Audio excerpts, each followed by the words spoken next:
नमस्ते बच्चों, good morning. कैसे हैं? पढ़ाई कैसे चल रही है? हम कोऑर्डिनेशन कंपाउंड के अंदर नोमेनक्लेचर पढ़ रहे थे और पिछली बार हमने ये डिस्कस किया था।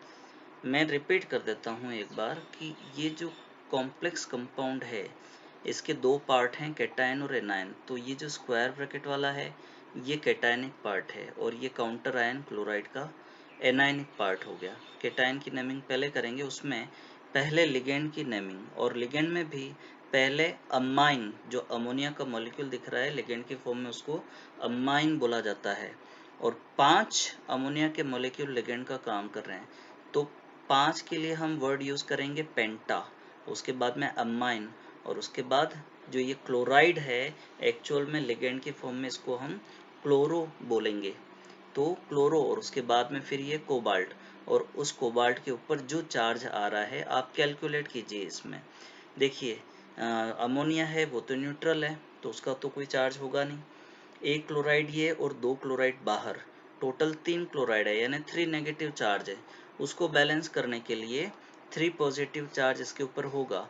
तो वही जो रोमन लेटर्स या न्यूमेरल्स में हम उसको थर्ड की फॉर्म में यहाँ पर लिखेंगे। तो ये नाम क्या हो जाएगा इसका? पेंटा एमाइन क्लोरो कोबाल्ट थर्ड, और उसके बाद में क्लोराइड लिखा जाएगा जो ब्रैकेट से बाहर है। ध्यान देना, यहाँ जो क्लोरो है वो लिगेंड वाला है और यहाँ जो क्लोराइड है वो काउंटर यानी एनाइन वाला पार्ट हो गया। अब हम कुछ जनरल बातें देखते हैं नोमेनक्लेचर ऑफ कोऑर्डिनेशन कंपाउंड्स में। The names of anionic ligands end in O. The endings of the names of neutral ligands are not changed. Prefixes tell the number of a type of ligand in the complex. If the name of the ligand itself has such a prefix, alternatives like bis, tris, etc. are used. For example, आगे हम example देखते हैं इसमें। देखिए ये जो एक complex compound है जिसमें कोबाल्ट के साथ में इथेन 1,2 डाईएमीन आ रहा है, ठीक है। तो इसका जो नाम है लिगेंड का, उसके खुद के नाम के अंदर डाई आ रहा है।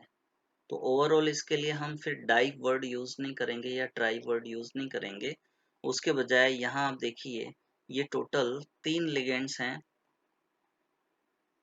इथेन 1,2 डाईएमीन वाले 3 लिगेंड है, उसके लिए यहाँ वर्ड यूज किया है ट्रिस का, ठीक है। यहाँ ट्राई नहीं लिखा है, कारण क्या है? क्योंकि डाई ट्राई जैसे जो वर्ड हैं वो ऑलरेडी इसके लिगेंड के नाम के अंदर आ रहे हैं, और ये सल्फेट बाहर की तरफ है, उसके लिए यहाँ सल्फेट आ गया। ध्यान देना, ये SO4 सल्फेट आयन है और बाहर की तरफ आप जो देख रहे हो ये 3 लिखा हुआ है, यानी टोटल 3 सल्फेट आयन है। उसके लिए कोई आपको डाई ट्राई टेट्रा लगाने की जरूरत नहीं है, वो सीधे सीधे इसके atomic number sorry oxidation number से मालूम पड़ जाता है। अब ये जो कंपाउंड है इसकी नेमिंग करते टाइम हमें कुछ चीजें तो देखी हमने, कुछ और चीजों पर ध्यान दो। ये जो स्क्वायर ब्रैकेट है इसके बाहर की तरफ ये जो 2 लग रहा है, तो इसका मतलब ये नहीं है कि इस पूरे के लिए हम डाई या ऐसा कोई वर्ड यूज करेंगे, और ऐसा भी नहीं है कि यहाँ हम इसके लिए कोई ट्राई या ऐसा कोई वर्ड यूज करेंगे। क्यों? रीजन समझो। देखिए मैंने यहाँ लिखा है Fe2O3 जो फेरिक ऑक्साइड है। हम कभी भी इसके लिए जो नेमिंग करते हैं तो डाई आयरन और ट्राई ऑक्साइड जैसा नाम नहीं लिखते हैं, जबकि यहाँ अंडरस्टूड है कि ये जो ओवरऑल आयरन है उसके ऊपर 3 पॉजिटिव और ऑक्साइड के ऊपर 3 नेगेटिव चार्ज आ रहा है। बस ऐसा ही केस यहाँ पर भी है, तो ये अंडरस्टूड है। जब आप नाम लिखोगे तो इस चीज को ध्यान रखना। चार्ज का या ऑक्सीडेशन स्टेट का जो सेटिस्फेक्शन है वो यहाँ कंप्लीट होना चाहिए। सल्फेट पर, एक सल्फेट पर 2 नेगेटिव है, तो 3 पर टोटल चार्ज कितना हो गया? 6 नेगेटिव। तो वो 6 नेगेटिव को बैलेंस करने के लिए इस पूरे कॉम्प्लेक्स आयन पर, या यूं कह दो क्योंकि इसके अंदर ये न्यूट्रल है, तो इस कोबाल्ट के ऊपर, क्योंकि टोटल 3 कोबाल्ट आ रहे हैं, ध्यान सॉरी 2 कोबाल्ट आ रहे हैं, ध्यान रखना। तो 2 कोबाल्ट आयन के ऊपर 6 पॉजिटिव चार्ज होगा, तो उसको आप डिवाइड कर दो 2 से, तो 3 पॉजिटिव आ जाएगा, इसी वजह से यहाँ पर थर्ड लिखा गया है। अब ये टॉपिक हमारे सिलेबस के अंदर से रिमूव कर दिया गया है। आइसोमर्स एंड आइसोमेरिज्म वगैरह जो है आगे आप देखेंगे, जिसमें स्ट्रक्चरल और स्टीरियो आइसोमेरिज्म के बारे में बता रखा है। अब ये है वैलेंस बॉन्ड थ्योरी, ये हमारे सिलेबस के अंदर है, हम इसको अब समझने की कोशिश करते हैं। इसको हम शुरू करें तो उससे पहले थोड़ा पीडीएफ पर भी हम नजर घुमा लेते हैं। ध्यान देना, ये जो आइसोमर्स और आइसोमेरिज्म, ये जो पूरा जो टॉपिक है ये हमारे सिलेबस से रिमूव हो गया, तो हमको इसको पढ़ने की अभी जरूरत नहीं है।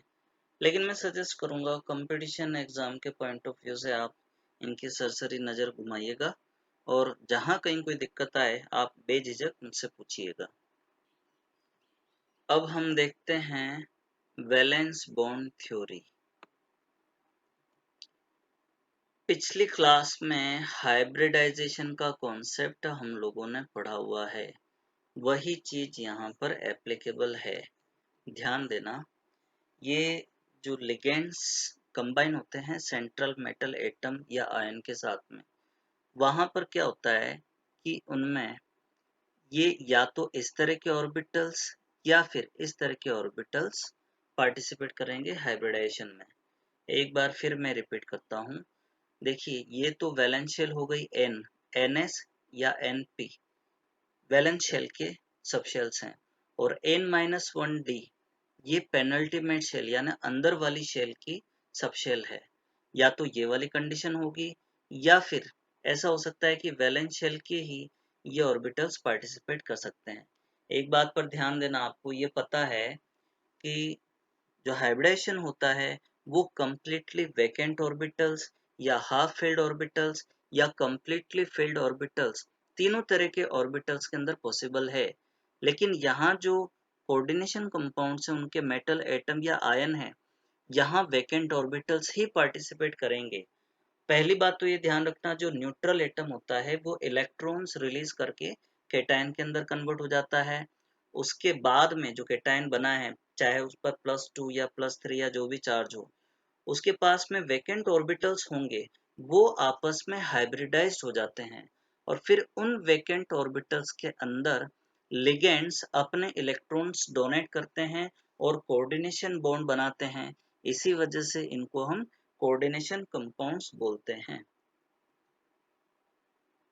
इस बात पर ध्यान देना कि अगर अंदर वाली शेल की अगर डी सबशेल पार्टिसिपेशन करती है, इस टाइप के जो कॉम्प्लेक्सेस बनते हैं हम उनको इनर ऑर्बिटल कॉम्प्लेक्स बोलते हैं। लेकिन अगर बाहर वाली पार्टिसिपेट करती है तो आउटर ऑर्बिटल कॉम्प्लेक्स। देखिए एक यहाँ पर एग्जांपल देखिए, यहाँ डी अंदर वाला है, ठीक है, n-1 वाला, और ये एस और पी हैं वो बाहर वाले हैं, जब तो इसको हम इनर ऑर्बिटल कॉम्प्लेक्स बोलेंगे। जबकि यहाँ पर आप देखिए ये जो डी है वैलेंस शेल का ही यूज किया जा रहा है, तो आउटर ऑर्बिटल कॉम्प्लेक्स बोलेंगे। ये वाला भी जो केस होगा वो आउटर ऑर्बिटल कॉम्प्लेक्स वाला केस होगा। फिर वैलेंस बॉन्ड थ्योरी क्या बोलती है कि जिस तरह का हाइब्रिडेशन होगा शेप भी उसी तरह का होगा। देखिए अब इसमें टाइप ऑफ हाइब्रिडेशन बता रखा है, हालांकि फर्स्ट कॉलम में कोऑर्डिनेशन नंबर लिखा नहीं है, मैं बता देता हूँ आप लोगों को। अब देखिए कोऑर्डिनेशन नंबर देखिए, यहाँ पर 4 है, sp3 हाइब्रिडेशन है, टेट्राहेड्रल शेप होगा। यहाँ पर भी कोऑर्डिनेशन नंबर 4 है, dsp2 हाइब्रिडेशन है, मतलब स्क्वायर प्लेनर ज्योमेट्री होगी। फिर 5 अगर कोऑर्डिनेशन नंबर है तो sp3d, याद करें ट्राइगोनल बाइपिरामिडल PCl5 वाली स्ट्रक्चर ध्यान में आ रही होगी। और ये ध्यान रखना कि कोऑर्डिनेशन नंबर अगर 6 है तो दोनों ही केस में ऑक्टाहेड्रल शेप होगा। लेकिन अब इसमें जो sp3d2 और d2sp3 है, ये दोनों तरह के हाइब्रिडेशन है। इसमें ये आउटर ऑर्बिटल कॉम्प्लेक्स है, जबकि इसके अंदर ये इनर ऑर्बिटल कॉम्प्लेक्स है। तो यहाँ जो d है वो n शेल वाला है और यहाँ d n- वाला है। इससे आगे हम नेक्स्ट वीडियो के अंदर पढ़ेंगे। Thank you very much.